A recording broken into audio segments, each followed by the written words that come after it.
শান্তির জন্য আমরা সেটাকে করতে দিতে চাই না, আমরা ধরে রাখি, আমরা বলি না অসুবিধা আছে। অসুবিধা কিচ্ছু নেই, কিচ্ছু অসুবিধা নেই। যখন আমি তোমার কাছে গেলাম, তোমাকে আমি ধরলাম, তুমি আমাকে বললা ধরবেন না, don't touch me, I hate you.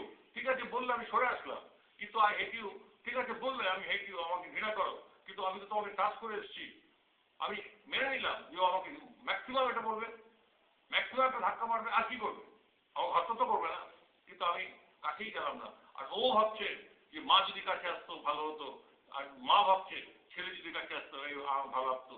এভাবে তার বসে থাকলো, বসে থেকে তার চলে যাবে, কিন্তু ভেবে গেল যে এটা সে করলো না। কিন্তু ঈশ্বরের ক্ষেত্রে তখন মনে হয় আমার কি, আমার মা, আমার তো একটাকেই আমি ভালোবেসে, আমি তো আমার ভগবানকেই ভালোবাসি।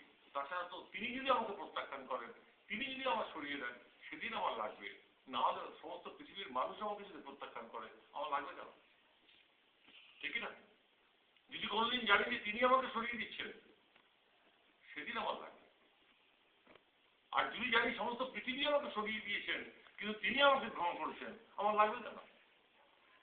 সমস্ত পৃথিবীর স্রষ্টা তিনি, তিনি রাজার রাজা, তিনি আমাকে গ্রহণ করেছেন, আমার ব্যথা লাগার তো কোনো কারণ নেই। কিন্তু তিনি সরিয়ে দিলেন না, কষ্ট হবে, কারণ তিনি সরিয়ে দিচ্ছেন। তো এটাই আমাদের কথা, এটাই আমাদের ভাব, যে ভগবান শুধু কথার কথা নয়, আমরা প্রতিদিন ভগবানকে ব্যবহার করব। যেমন জল ব্যবহার করি, চাল ব্যবহার করি, তাকে ব্যবহার করব, প্রতিদিন ভগবানকে ব্যবহার করব, এবং তাকে নিয়ে হৃষ্টপুষ্ট হব, হৃষ্টপুষ্ট হব, তাকে নিয়ে প্রতিদিন আমরা বাড়তে থাকবো। এবং এটা বিজ্ঞান, এটা বিজ্ঞান, যেখানে মাটি আমি যদি খুঁড়তে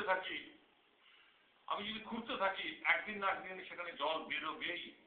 প্রতিটি মাটির নিচে জল রয়েছে, প্রতিটি মাটির নিচে জল। কোনো হয়তো শক্ত মাটি, সেটা তো খুঁড়তে হয়তো একটু বেশি দিন লাগবে, কোনটা নরম মাটি, চট করে জল বেরোবে। কিন্তু যদি আমি খুঁড়তে থাকি, না থেমে থাকি, তাহলে সেটা জল বেরোবে। আজকে দুজনের চাহিদা ছিল, দুজনেরই চাহিদা ছিল, যেমন দেখবো। সেই জন্য 9 বছর সময় লাগলো, দেখা হলো তো। যদি চাহিদা না থাকতো তাহলে দেখা হতো, তাহলে চাহিদা থাকলে দেখা হবেই। 9 বছর হোক। আমি একটা হিন্দি সিনেমা দেখেছিলাম, তাতে বলছে ও আয়েগা জরুর। সে প্রত্যেকদিন স্টেশনে যেত, মেয়েটা বলতো আমার স্বামী আসবে ঠিকই, আমার আর সবাই বলছে তুমি পাগল হয়ে গেছো, তোমার স্বামী তো জেলখানায়, তার তো আজীবন কয়েদ হয়ে গেছে, সারা জীবনের কয়েদ হয়ে গেছে, সে আসবে কি করে? ও রোজ বলতো এটা কুছ নেই জানতে হ্যাঁ, আমি জানি সে রোজ আসবে, সে আসবে। ঠিকই দেখা গেল সে ছেলে একদিন আসতো, একদিন জেল ভাঙা হলো, সে জেল ভেঙে সে লাফিয়ে পালিয়ে ঠিক মিনিট হলো, ঠিক মিনিট হলো। আর তার বিশ্বাস, প্রিয় বিশ্বাস, সে রোজই একই কথা বলে গেছে, আমি জানি সে একদিন আসবে, আমি জানি সে একদিন আসবে। মানুষের সাধারণ কথা, একটা মানুষ যদি জেল ভেঙে সবকিছু খেয়ে যদি 10 বছর বাদে আসতে পারে, তাহলে ভগবান তো অত দূরের জিনিস না, তাকে তো জেল ভেঙে আসতে হবে না, তিনি তো আমার কাছের কাছে, তিনি কেন আসবেন না? তাকে 10 বছর লাগবে কেন? তার অনেক কিছু, অনেক কাছে এসে যাবে, এবং তাকে পেলে তো সব পাওয়া যায়। তিনি অলমাইটি, তাকে সর্বশক্তিমান বলা হয়েছে, তাকে এই জন্যই ভগবান বলা হয়েছে, এই জন্য তাকে ভগবান বলা হয়েছে, এই জন্য তাকে ভগবান বলা হয়েছে। তাকে ডাকছি, কাকে ডাকছি? এমন একজনকে ডাকছি তিনি ভগবান। আমি বুদ্ধদেব ভট্টাচার্যের কাছে যাচ্ছি, কে সে? সে মুখ্যমন্ত্রী, তার হাতে অনেক ক্ষমতা আছে, তার কাছে যদি আমি গিয়ে দরবার করি, তারপরে যদি না হয়, তাহলে বুঝতে হবে কিছু হবে না। হ্যাঁ, আমার মুখ্যমন্ত্রীর সাথে যদি পরিচয় থাকে, তাহলে আমি কেন অন্য এমএলএ এমপির কাছে যাবো? আমি ডাইরেক্ট তার কাছে যাবো।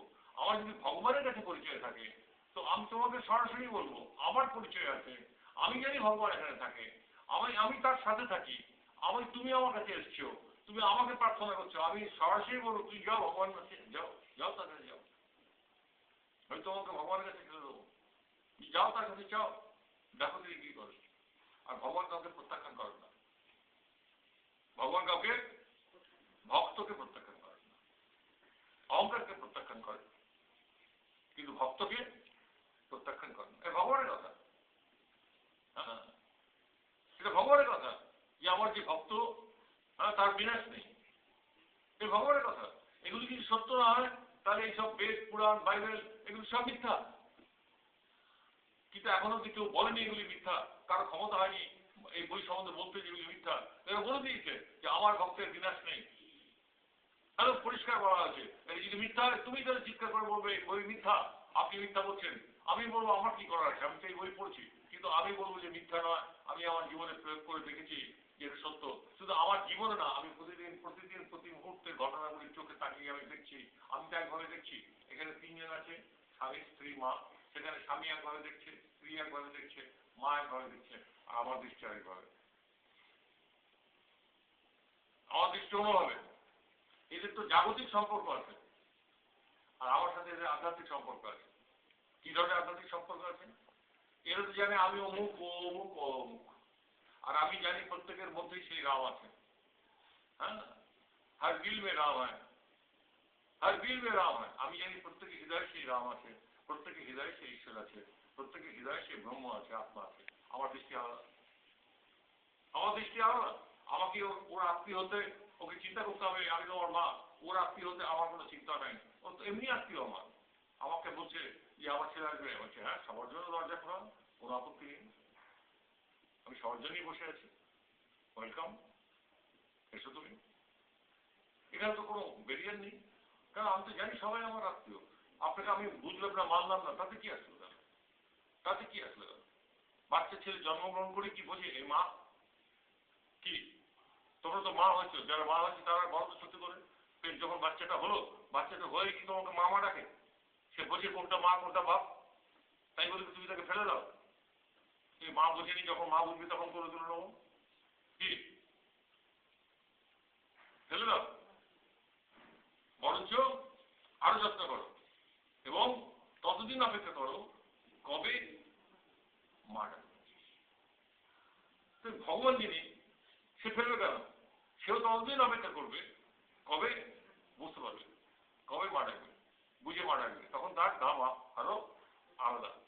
যে ছেলে বুঝেছে আমি মা, আমাকে মা ডাকছে, কিন্তু তার আগের বছরগুলো তুমি তাকে ফেলে দাওনি, তুমি তাকে ফেলে দাওনি, তুমি তাকে যত্নই করেছো, এবং এই মা ডাকার জন্য অপেক্ষায় ছিলে। এই যে মা ডাকলো, এটা তো তুমি পেলে। তুমি যেমন কষ্ট করেছো, তুমি যেমন গর্ভে ধারণ করেছো, তুমি যেমন যন্ত্রণা সহ্য করেছো, বাবা পালন কর্তা, কিন্তু বাবা কিন্তু এই মধুর মা ডাক কানে শোনে না। বাবাকে বাবা ডাকে বটে, কিন্তু মাকে যখন মা ডাকে, সেই সুইটনেসটা কিন্তু কিছুতে আর কেউ পাবে না, আর কেউ পায় না। পিতার হৃদয়ে সন্তানের জন্মের পর কিন্তু মাতা হৃদয় আর পিতার হৃদয় কিন্তু আকাশ পাতাল থেকে যায়। একজনের হৃদয়ের টোটালটা পরিবর্তন হয়ে যায়, আরেকজন শুধু জানে আমার দায়িত্ব বাঁধলো, আমি বাবা হয়েছি, কিন্তু তার হৃদয়ে কিন্তু কোনো পরিবর্তন সেই ধরনের কিছু হয় না। সেই জন্যই মায়ের এত শ্রেষ্ঠত্ব চিরদিন, কারণ তার হাতে পৃথিবীর সৃষ্টির দায়িত্ব দেওয়া রয়েছে, এবং প্রাপ্তিও তোমার এখানে, প্রাপ্তিও তোমার এখানে।